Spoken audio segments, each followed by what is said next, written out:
నమస్కారం. ఈరోజు అనపర్తి నియోజకవర్గంలో జరుగుతున్నటువంటి అరాచకాలపైన గడిచిన 2 సంవత్సరాలుగా కూటమి అధికారంలోకి వచ్చిన తర్వాత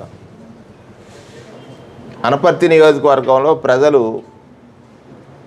శాంతిని కరువయ్యి భయంతో బ్రతకాలి అనేటువంటి లక్ష్యంతో ఇక్కడ గెలిచినటువంటి పాలకుడి యొక్క ప్రవర్తన ఒక్కసారి కాదు, 2 సార్లు కాదు. అంటే అధికారం అనేది ప్రజలకి భరోసాని, భద్రతని ఇచ్చేదిగా ఉండాలి. ప్రజలంటే గెలిచిన తర్వాత ప్రజాస్వామ్యంలో గెలిచిన వ్యక్తి ఈ నియోజకవర్గంలో ఉన్న ప్రజలందరినీ కూడా శాంతియుతంగా జీవించడానికి కావలసినటువంటి ఏర్పాట్లు చేయాలి. దురదృష్టం ఏంటంటే ఇక్కడ గెలిచినటువంటి శాసనసభ్యుడు రామకృష్ణారెడ్డి గారు ఒక సౌమ్యుడు, వివాదరహితుడు, 5 సంవత్సరాల కాలం ఏ ఒక్క ఇబ్బంది లేకుండా పరిపాలించినటువంటి డాక్టర్ సూర్యనారాయణ రెడ్డి గారి వారి అనుచరుల మీద గెలిచిన మొదటి నుండి కూడా ఒక రకమైనటువంటి అంటే ఆయనే ఒక కక్షపూరితంగా వీరిపైన దాడులకి పురుగొలుపుతున్నటువంటి విధానం చూసినట్లయితే అనపర్తి నియోజకవర్గం ఒకనాడు ప్రశాంతతకు మారుపేరైతే నేడు అరాచకత్వానికి, అశాంతికి మారుపేరుగా మారిపోయింది. అరాచకత్వం వల్ల అశాంతితో ప్రజలు బ్రతుకుతున్నారు, భయంతో ప్రజలు బ్రతుకుతున్నారు. వైఎస్ఆర్ కాంగ్రెస్ పార్టీ నాయకులు ప్రజాక్షేమం కోరి, ప్రజావసరాలు తీర్చి, ప్రజల కోసమే పనిచేసినటువంటి వారిని ఏ విధంగా అశాంతికి గురి చేసి, వారి మీద దాడులు చేసి, ఆ దాడుల మీద అంటే అధికారం అనేటువంటి ఒక అహంకారమో లేకపోతే అధికారం అనేటువంటి వాపుని బలుపుగా చూడటం, అది వాపు, బలుపు కాదు. అధికారం అనేది వాపే, బలుపైతే కాదు. అది బలుపనుకొని బల ప్రదర్శన ద్వారా ప్రజల్ని భయపెట్టాలని చూస్తే ప్రజాస్వామ్యంలో చెల్లదండి. అది మీకు 5 సంవత్సరాలు పరిపాలించేటువంటి అధికారం ఉంది. 5 సంవత్సరాల కాలంలో మీరు చేస్తున్నటువంటి మంచెంతా చెడంతా అని బేరీజు వేసుకుంటే ప్రజలు ఇప్పటికే గమనిస్తూ ఉన్నారు. మీకు నిజంగా పరిపాలన దక్షత ఉంటే మీ నియోజకవర్గంలో అర్ధరాత్రి ఇళ్లపైన దాడులు జరుగుతాయా? ఈ సందర్భంలో పోలీస్ శాఖ జరిగిన తర్వాత కేసులు పెట్టడం, జరిగేదాన్ని యాంటిసిపేట్ చేయలేకపోవటం, యాంటిసిపేట్ చేసి ప్రివెంట్ చేయలేకపోవటం, అంటే అధికారం అనేటువంటి దానికి పోలీసు సహకరిస్తుందా అనేటువంటి అనుమానం ప్రజలకు కలుగుతూ ఉంది, కలిగింది. 12వ తారీఖున ఇళ్లపై దాడి చేశారు. ఎవరు? గ్రామ పార్టీ కన్వీనర్గా ఉన్న నల్లమిల్లి వెంకటరెడ్డి గారు, మండల పార్టీ అధికార ప్రతినిధి అయినటువంటి నల్లవెడ్డి శ్రీనివాసరెడ్డి గారింటి మీద, అలాగే సత్తి వెంకటరెడ్డి గారింటి మీద, సబ్బెళ్ళ కృష్ణారెడ్డి గారింటి మీద ఇది మొదటిసారి కాదు, పలు సందర్భాల్లో జరిగితే కుతుకులూరుకు చెందినటువంటి ఆర్కే దుర్గారెడ్డి గారింటి పైన కూడా దాడులు చేశారు, బిల్డింగ్ అద్దాలు పగలగొట్టారు. అంటే ఇంతకంటే అరాచకం ఏముంది? ప్రశాంతంగా ఇంట్లో పడుకున్నటువంటి వారి, ప్రశాంతంగా ఇంట్లో నిద్రించే వారి యొక్క నిద్రను భంగపరిచి భయపెట్టాలని చూసేటువంటి వారు ఎవరైనా కూడా వారి మీద మీ బాధ్యత కదా, శాసనసభ్యుడిగా ఎవరు చేసినా దాన్ని నియంత్రించాల్సిన బాధ్యత. ఇప్పుడు సూర్యనారాయణ రెడ్డి గారు ఆరోపిస్తున్నారు, దానికి కారణం మీరే లేదా మీ తనయుడు, వారి అనుచరులు. అంటే ప్రజాస్వామ్యంలో హింసకు తావులేదు, ప్రజాస్వామ్యంలో గూండాయుజానికి తావు ఉండదు. ఒకరోజు చెల్లొచ్చు, కానీ ఒకరోజు మాత్రం దానికి మూల్యం చెల్లించాల్సినటువంటి అవసరం కూడా ఉందనేటువంటి విషయాన్ని ఈ సందర్భంగా నేను మనవి చేస్తూ ఉన్నాను. అలాగే కృష్ణారెడ్డి గారి ఇంటి దగ్గర నందికి సత్యనారాయణ, ఆయనది ఎస్సీ కులం, మాదిగ, ఆ వ్యక్తిని కొట్టారు.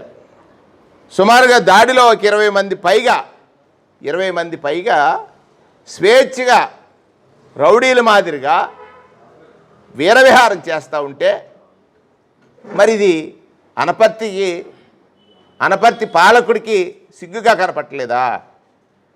ఈ అరాచకత్వాన్ని నియంత్రించలేనటువంటి అసమర్థ పాలన చేస్తున్నాడా? ఆలోచించమని ప్రజల్ని, ప్రజాస్వామ్య ప్రేమికుల్ని, ప్రజాస్వామ్య పట్ల అభిమానం లేకపోతే నమ్మకం ఉన్నటువంటి వారు, ప్రజాస్వామ్యం పట్ల నమ్మకం ఉన్నటువంటి వారిని కూడా నేను ప్రశ్నిస్తూ ఉన్నాను. ఈ సందర్భంలో పోలీస్ శాఖని ఏదో మీకు ఒక పావుగా వాడుకుని మాకు అధికారం ఉంది, అధికారులను తిడతాం, తిట్టి వాళ్ళని భయపెట్టి ప్రజల మీద దాడులు చేస్తాం, తద్వారా మేము రాజకీయ ప్రయోజనం పొందుతాం, లేకపోతే తాత్కాలిక ఆనందాన్ని పొందుతాం అనేటువంటి ఒక భావన మీలో కలుగుతూ ఉంది. ఇక్కడ ఒక విలేకరి, ఆయనకి నొక్కి శ్రీను అనేటువంటి విలేకరికి కంటికి దెబ్బ తగిలింది. కన్ను చూపు కోల్పోయేటువంటి ప్రమాదం ఉందని.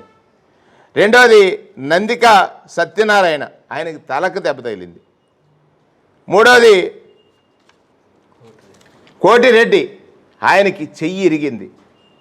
అసలు ఏం జరుగుతుంది ఈ నియోజకవర్గంలో? అవినీతి హద్దులు దాటి జరుగుతుంది.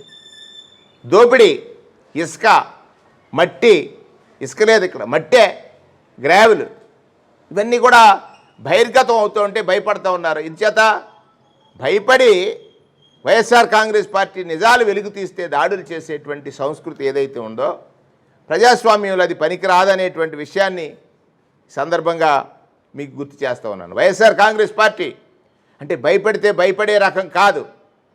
జగన్మోహన్ రెడ్డి గారి పాలనలో కానీ, జగన్మోహన్ రెడ్డి గారి నాయకత్వంలో, పాలన కంటే నాయకత్వంలో ప్రతి వైఎస్ఆర్ కాంగ్రెస్ పార్టీ కార్యకర్త అన్నిటికీ సర్వసిద్ధుడై ఉంటాడు, సన్నద్ధుడై ఉంటాడు. అది గ్రహించండి. ఈ రకమైనటువంటి దాడుల సంస్కృతిని మీరు ప్రారంభిస్తే ఆ సంస్కృతిలో మీరు కూడా బలైనటువంటి ప్రమాదం ఉంటుంది. ఏకపక్షంగా ఇప్పుడు ఉండదు. బలం అని చెప్పాను కదా, అధికారం అనే బలం వాపులాంటిది. అది వాపే తప్ప బలం కాదు.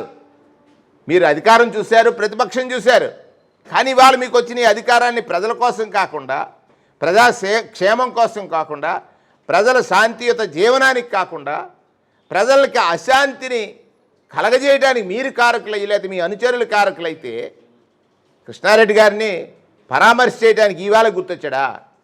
కృష్ణారెడ్డి గారి పరామర్శ, వైఎస్ఆర్ కాంగ్రెస్ పార్టీ నాయకుడు కృష్ణారెడ్డి గారు, ఆయన పరామర్శించడానికి వైఎస్ఆర్ కాంగ్రెస్ పార్టీ నాయకులందరూ వెళ్తూ ఉంటే అదే సమయానికి మీరు వస్తారని చెప్పడం అంటే మీరు స్వయంగా మీరు ప్రమాణం చేస్తుంటారు శాసనసభ్యుడిగా.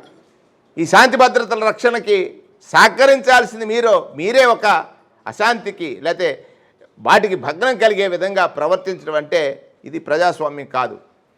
ఈ ప్రజాస్వామ్యంలో ఇటువంటి హింసలకు తావుండదు. తాత్కాలికంగా మీరు ఆనందం పొందొచ్చు, తాత్కాలికంగా మీరు ఉపశమనం లేకపోతే మీరు ఆ పొందేటువంటి ఆనందం వికృతానందాన్ని మీరు పొందుండొచ్చు తప్ప అది సాధ్యం కాదు ఎల్లప్పుడూ అనేటువంటి విషయాన్ని సందర్భంగా మనం చేస్తాం. ఇప్పటికే చెప్తున్నాం, పలు సందర్భాల్లో ఈ నియోజకవర్గంలో జరుగుతున్న ప్రతి అవినీతి మీద కానీ మీరు చేస్తున్నటువంటి అరాచకం నేను ఎందుకు అంటున్నానంటే అది పెద్ద పదం. ఎందుకంటున్నానంటే మీరే కవ్వించి మీరే రాజకీయ లబ్ధి కోసం చేసేటువంటి ఈ రకమైనటువంటి చర్యలను అరాచకమని అంటారు. అటువంటి అరాచకమైనటువంటి పాలన అనపర్తికి ఆనందాన్ని మిగల్చదండి. ఈ అరాచకత్వం శోకాన్ని మిగులుస్తుంది. అది మాత్రం గమనించమని శాసనసభ్యుడు కోరుతూ, రెండవది జిల్లా ఎస్పీ గారిని కలుస్తాం త్వరలో. ఇవాళ జరిగినటువంటి ఈ ఘటన ఏదైతే ఉందో ఇప్పటికే 5 మీద కేసులు పెట్టారు.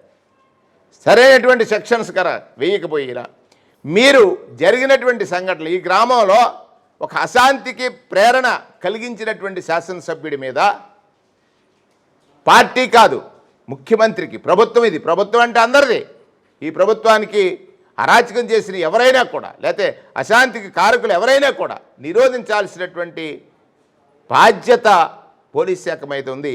జిల్లా ఎస్పీ గారిని రిక్వెస్ట్ చేస్తూ ఉన్నాం, జరిగినటువంటి ఉదాంతంలో పాల్గొన్న వారు ఎవరైతే ఉన్నారో వారిపై కఠినంగా చర్యలు తీసుకోవాలి.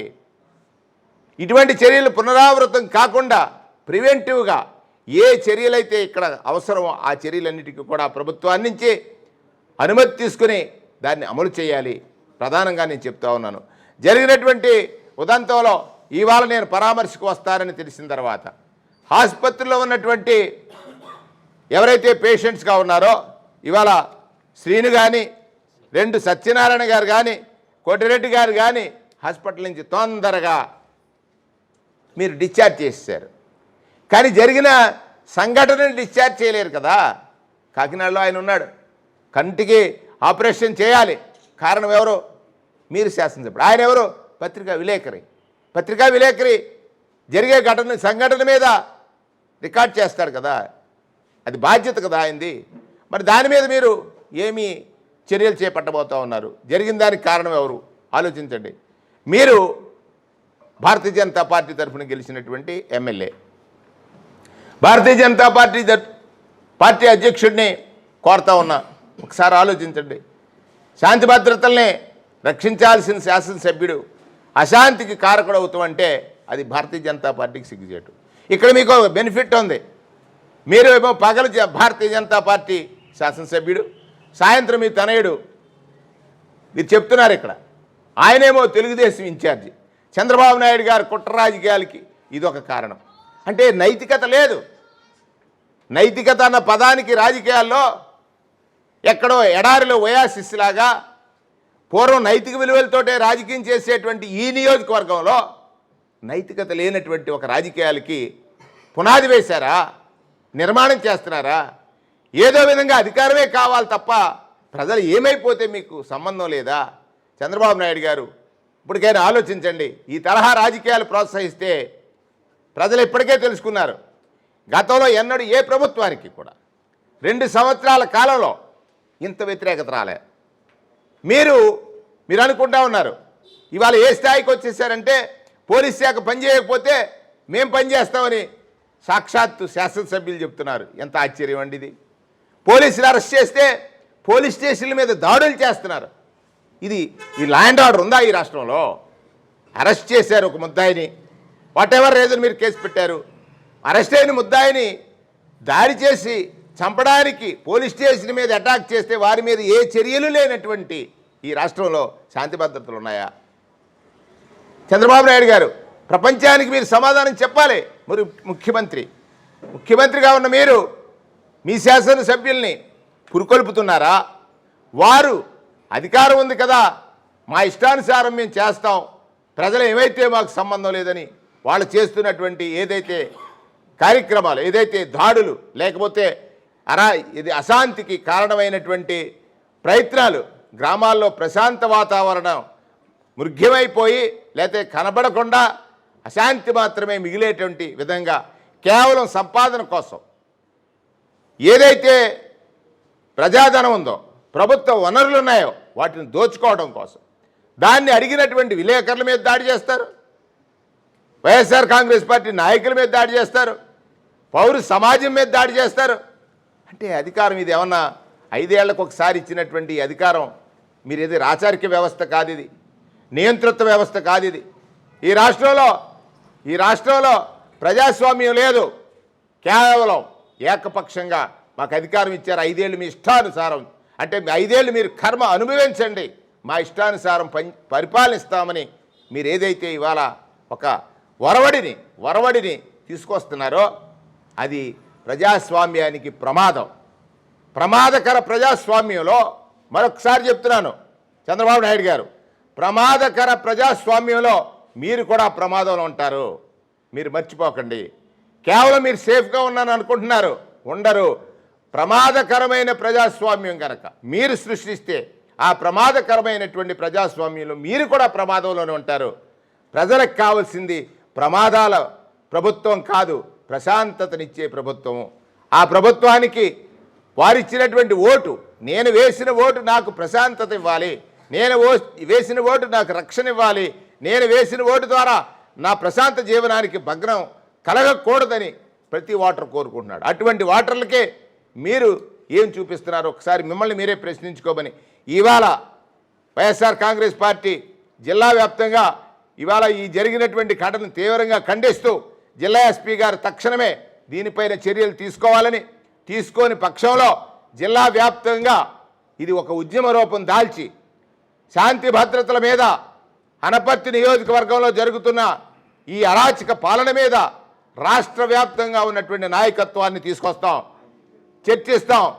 అవసరమైతే రేపు జరిగేటువంటి అసెంబ్లీ పార్లమెంట్ సమావేశాల్లో దీనిపైన చర్చకు తీసుకొచ్చేటువంటి ప్రయత్నం చేస్తాం. ఇప్పటికే మా పార్లమెంట్ సభ్యులకి ఈ సమస్యలన్నీ దృష్టిలో పెట్టి వచ్చినటువంటి 2 సంవత్సరాల కాలంలో ఒక నియోజకవర్గంలో జరిగినటువంటి ఇన్ని రకాల చట్ట వ్యతిరేకమైన, ప్రజా వ్యతిరేకమైన, ప్రజాస్వామ్య వ్యతిరేకమైన కార్యక్రమాలు చేపట్టినటువంటి ఈ నాయకత్వాల పనితీరుపైన దేశవ్యాప్తంగా ప్రజలకి వాస్తవాలు వివరిస్తామని సందర్భంగా మనవి చేస్తా ఉన్నాం.